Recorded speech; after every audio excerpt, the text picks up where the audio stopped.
Hello friends, welcome to my channel, and in this session we are going to discuss about the ischial fossa.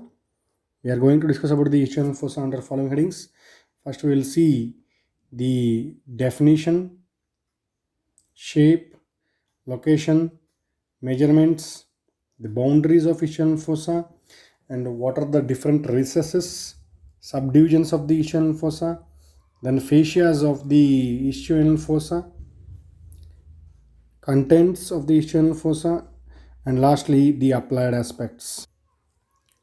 So first let us look at the perineum. What is the perineum? So if you observe the video on the perineum in the same channel, you will come to know about the perineum. Perineum is the area below the pelvic outlet. It is roughly diamond shaped, as you can see here, and it is divided into two triangles. The antero-inferior urogenital triangle and the postero-inferior anal triangle. So if you see the right lateral view of the pelvic cavity here, you can notice this is the pelvic inlet, this is the pelvic outlet, and between them you have pelvic cavity. And the area below the pelvic outlet here, this is perineum. You are seeing in the right lateral view here.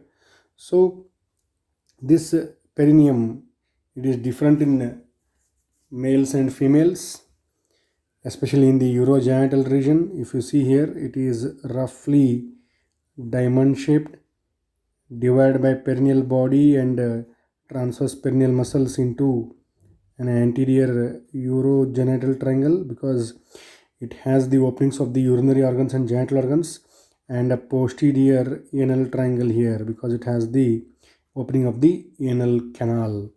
So the antero-inferior urogenital triangle and posterior-inferior anal triangle, it is the diamond shaped perineum. You can notice here with its muscles, and these triangles are not horizontal in the orientation. They are at right angles to each other, almost at right angles to each other. You can see the female perineum here. This is how the female perineum looks in lithotomy position.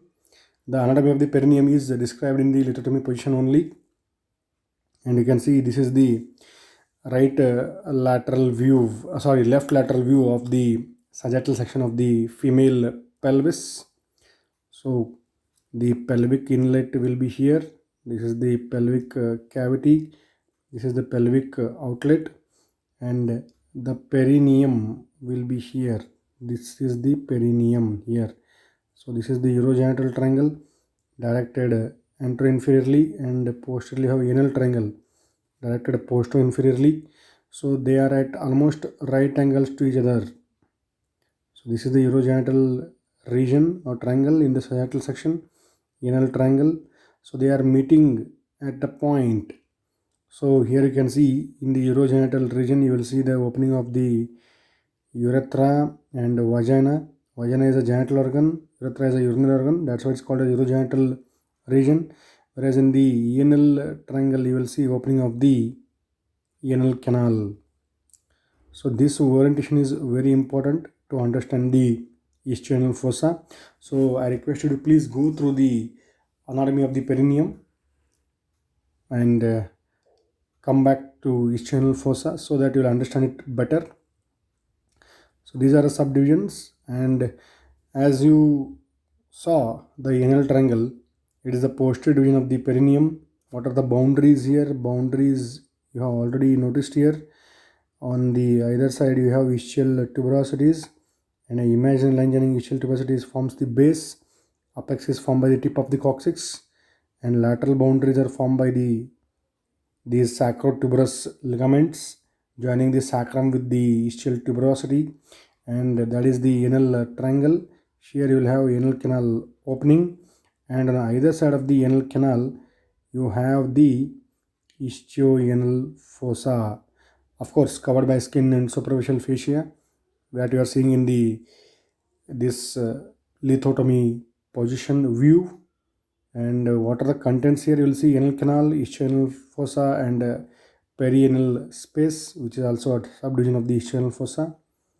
So let us see what is ischioanal fossa. So ischial fossa in this coronal section, when you are observing, this is the ischioanal fossa, proper ischioanal fossa here, and here you have perianal space.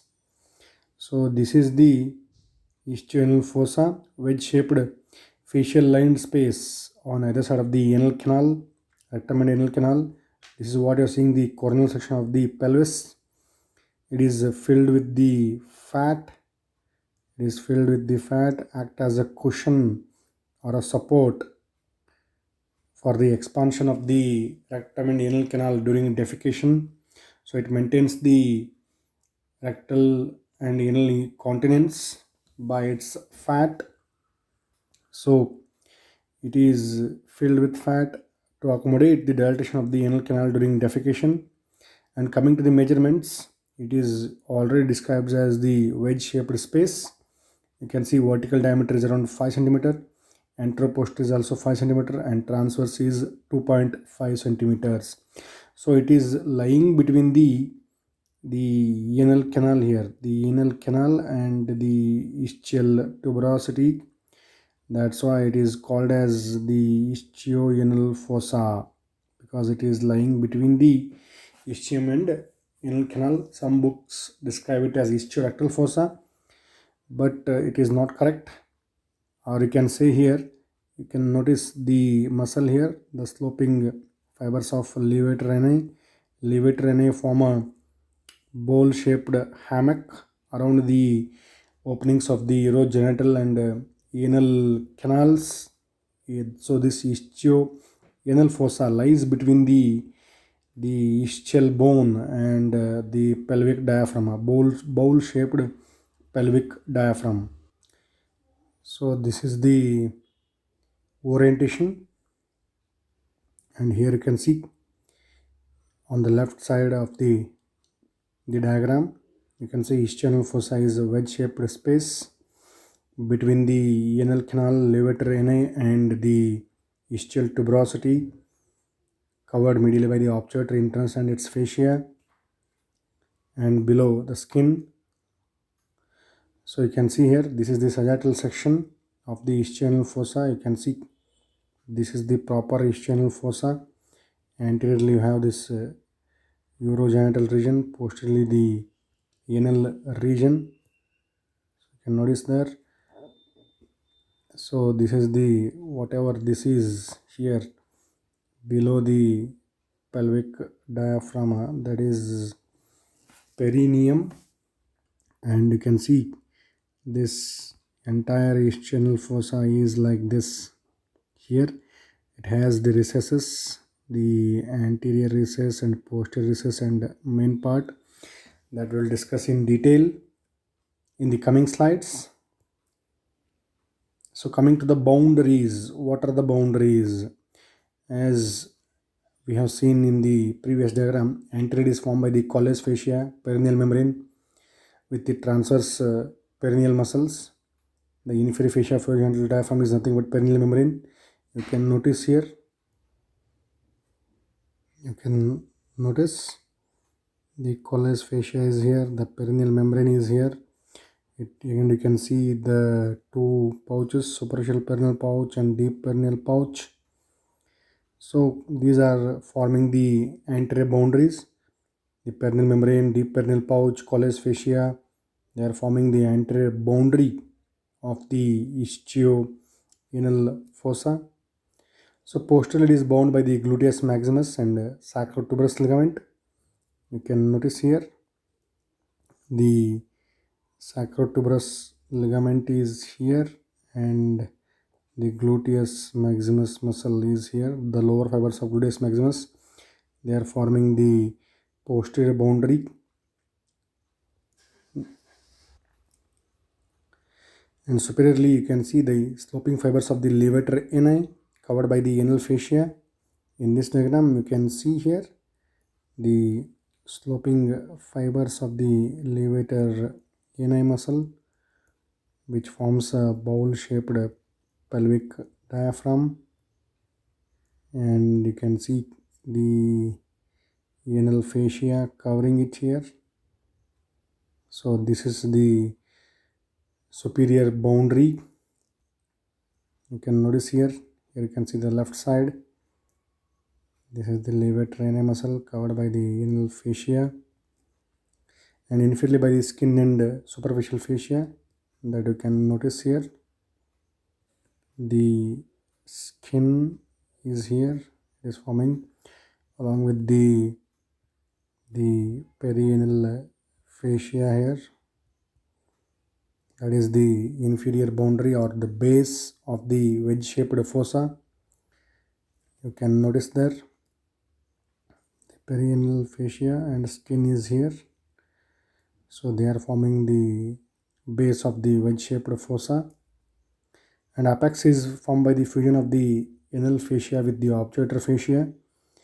You can see the anal fascia covering the lower side of the levator terranean, and this side here the obturator fascia which is covering the obturator internus muscle, where these fuse. This point is forming the apex of the ischial fossa, and you can see the apex medially the levator terranean covered by anal fascia along with the external sphincter. So medially what you observe here is the fibers of levator terranean and also sphincter ani. So these are the medial boundary. So here roughly this is the outline of the ischial fossa, and here you can see the levator terranean is still here. So levator terranean is forming the superior boundary also, or you can say supromedial boundary along with the levator terranean and external sphincter. And laterally you can see the obturator internus covered by obturator fascia and ischial tuberosity, and you will observe the pudendal canal passing in the lateral wall of the ischial fossa.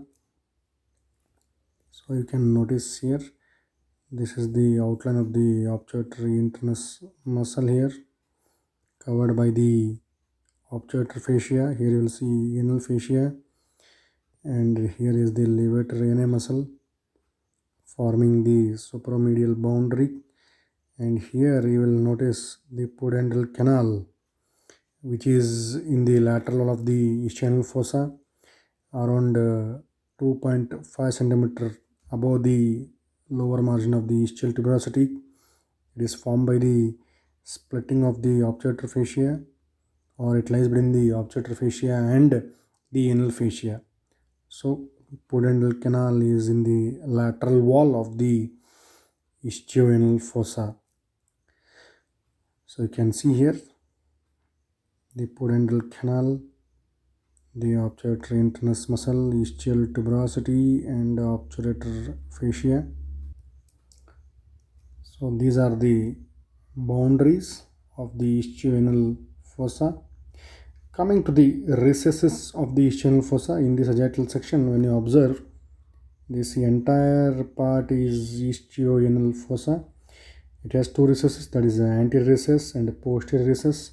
The anterior recess lies between this urogenital diaphragm. This is the pelvic diaphragm, and urogenital diaphragm is here. So anterior recess is the part of the fossa intruding between the urogenital and pelvic diaphragm. Posterior recess is the part of the ischial fossa between these sacrospinous and sacrotuberous ligaments. So you can notice here the anterior recess is between this bowl shaped pelvic diaphragm and this urogenital diaphragm. Here is the anterior recess, the part of it, and posterior recess is here. Posterior recess is horseshoe shaped, and posterior recess of the both side they communicate behind the opening of the anal canal. So anterior recess is a forward extension above the perineal membrane, that is the urogenital diaphragm, and below pelvic diaphragm. I told you it is wedged between the urogenital and pelvic diaphragm. Posterior recess is a backward extension deep to the sacrotuberous ligament, or between the sacrotuberous and sacrospinous ligaments.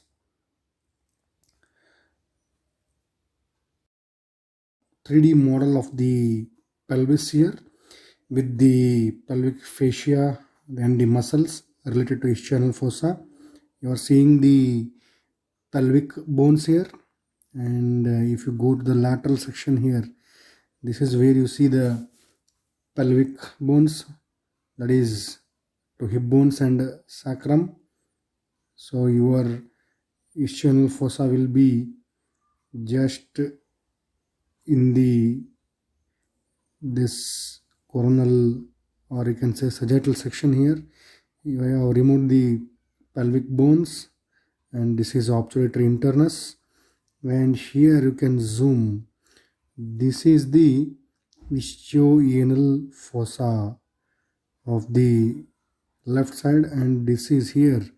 You can see this wedge-shaped fossa, ischial fossa of the right side, and you can notice here the perineal membrane. This is perineal membrane, triangular fibrous sheet between the two ischiopubic rami.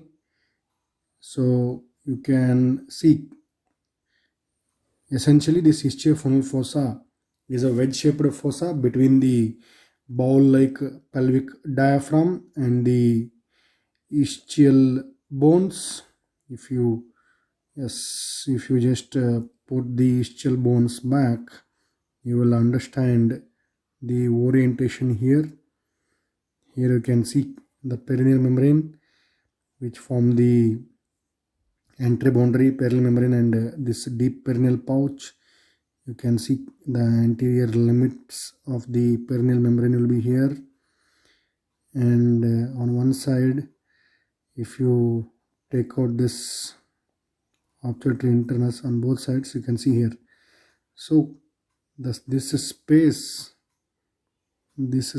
what you see here, it is between the pelvic diaphragm and the ischial bones. Pelvic diaphragm acts like a hammock, suspending all the urogenital organs here. What you see here, uterus, bladder, and rectum and anal canal. So this ischial fossa is wedged between the anal canal, levator ani, and ischial tuberosity. And below here you will see the skin. You will notice the skin here, skin and superficial fascia, perianal skin, and here will be your rectum and anal canal. So this space is here in this anterior view. What you are seeing, this is ischioanal fossa. This is a diagram what you have seen in the textbooks in the coronal section, and this is what you observe in sagittal section here. So this is your wedge-shaped ischioanal fossa having the boundaries. So it has an anterior recess and posterior recess and main part. This is the main part. This is the anterior recess. Here is the posterior recess. So you can notice here, if you just turn it around, yes, here you can notice medially the boundary is formed by the sloping levator ani, covered by anal fascia, and also some part by the external anal sphincter, whereas laterally what you see, laterally you will see the obturator internus here, this muscle, and the bone, that is the ischial bone. So they form the lateral boundary. Above it is by the pubococcygous part of the levator ani, that you see, that is there. If you take it out, yes, here you can see the superior extent of the apex of the ischial fossa here. So this is there, and below, anteriorly what you are seeing, anteriorly you are seeing the perineal membrane, You can see anteriorly the perineal membrane and these muscles, perineal membrane with this transverse superficialis muscles and perineal membrane, whereas posteriorly it is formed by this sacrotuberous ligament and the gluteus maximus muscle. The gluteus maximus covers here like this, a large muscle. Gluteus maximus and sacrotuberous ligament, they form the posterior limits, whereas below the skin will come here. These are the gluteal folds like this you are seeing. So hope you are understanding. Here the medial side of thigh will come. You are seeing the posterior view here. So this is the posterior view of the gluteal region, showing the extent of the ischial fossa. So ischial fossa is here. So this is ischial fossa between the bowl shaped pelvic diaphragm and the ischial bones. You will find it here. So this is wedge shaped ischial fossa on either side of the rectum and anal canal. So hope you understood the orientation of the ischial fossa with its recesses and boundaries in detail in this model. Let us continue with the other part. You can notice the anterior recess will extend here in this lithotomy position, whereas posterior recess of both sides, they communicate here like a horseshoe shape behind the opening of the anal canal. Coming to the different fascias of the ischial fossa, there are 4 fascia related to the ischial fossa, that is obturator fascia, anal fascia and perianal lunate fascias. They divide the ischial fossa into different subdivisions. You can see here the different facial dispositions. The inferior fascia of the erogenous diaphragm and the anal fascia is here. This is the lunate fascia, obturator fascia is here, and perianal fascia. So these fascias divide the ischial fossa into different subdivisions. A suprategmental space between the inferior fascia of pelvic diaphragm and lunate fascia, and a perianal space between the perianal fascia and the skin and superficial fascia, and you have proper ischial fossa here. So these are the subdivisions by the different fascia of the ischial fossa.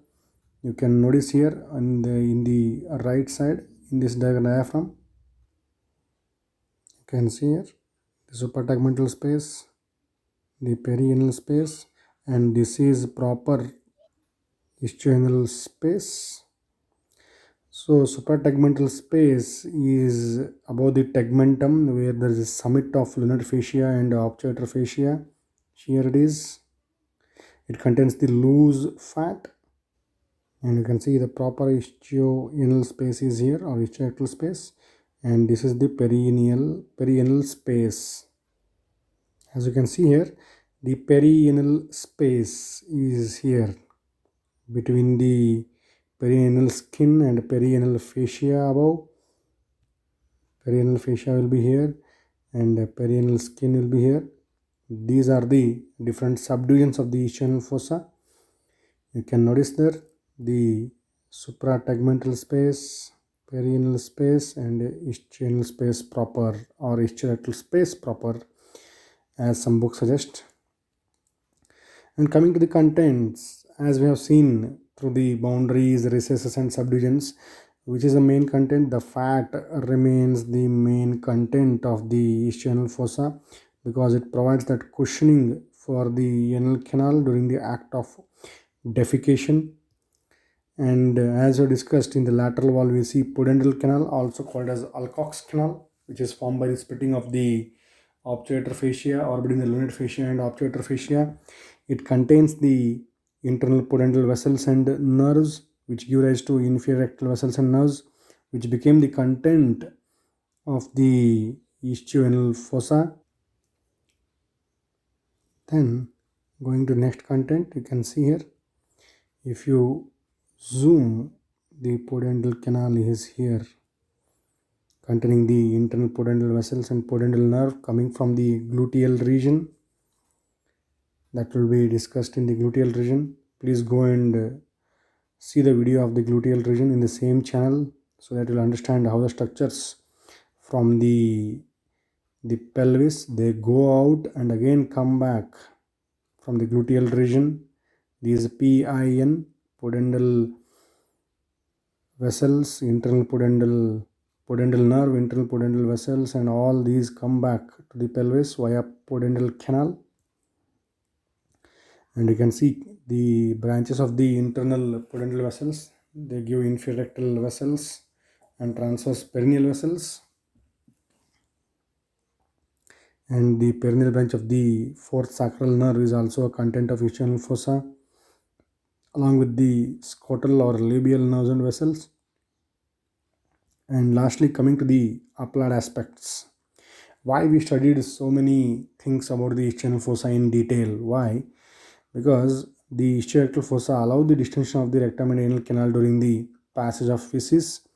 But in the case of the abscess formation, because of the fat content, the perianal and ischiorectal spaces are very much prone for the abscesses, and poor blood supply and coarse lobulated fat predisposed to the infection. And abscess in these regions are perianal, ischiorectal, supralevator, and submucous abscess that you can see here. You can see this is the proper ischiorectal abscess, intersphincteric abscess, supralevator, that is above the levator ani, and perianal abscesses. These are the different kinds of infections of the fat in the ischioanal fossa. And as we have already discussed, the ischiorectal fossa or ischioanal fossa contains the fat. Loss of this fat in case of diarrhea and other debilitating diseases results in the prolapse of the rectum, because they are essential for the continence of the rectum and anal canal. And sometimes there will be a occasional gap between the obturator fascia and the pelvis, this levator ani. That gap is called as hiatus of Schwalbe, leading to the ischiorectal hernia or the pelvic hernia. You can see this is the gap between the sloping fibers of the levator ani and obturator fascia, leading to the herniation of the fat. And tension in the gluteus maximus is important during standing, as it compresses the fat and maintains the continence. Sometimes there will be a fistula in ano, which is a normal granulation tissue lined tract that connects the anal canal to the perianal skin, that you can see here. Sometimes a fistula will connect the anal canal with the perianal skin, so there is a communication between the internal, the hollow tube with the external skin via this route, that is called as fistula in ano, that may pass through the ischioanal fossa itself. And pudendal block, the pudendal nerve, because it is a content of the pudendal canal in the lateral wall of the ischioanal fossa, it is utilized for the local anesthetic implications, and it is related to the ischial spine. So this ischial spine is palpated through the vagina or rectum, and needle is inserted through the perineum from the perianal skin medial to the ischial tuberosity to anesthetize the perineum in case of the pelvic procedures or perineal procedures. So in case of vaginal deliveries, so these procedures are utilized, the pudendal block, especially in case of forceps delivery and episiotomy procedures. You can see here the pudendal nerve is blocked by the anesthetic solution.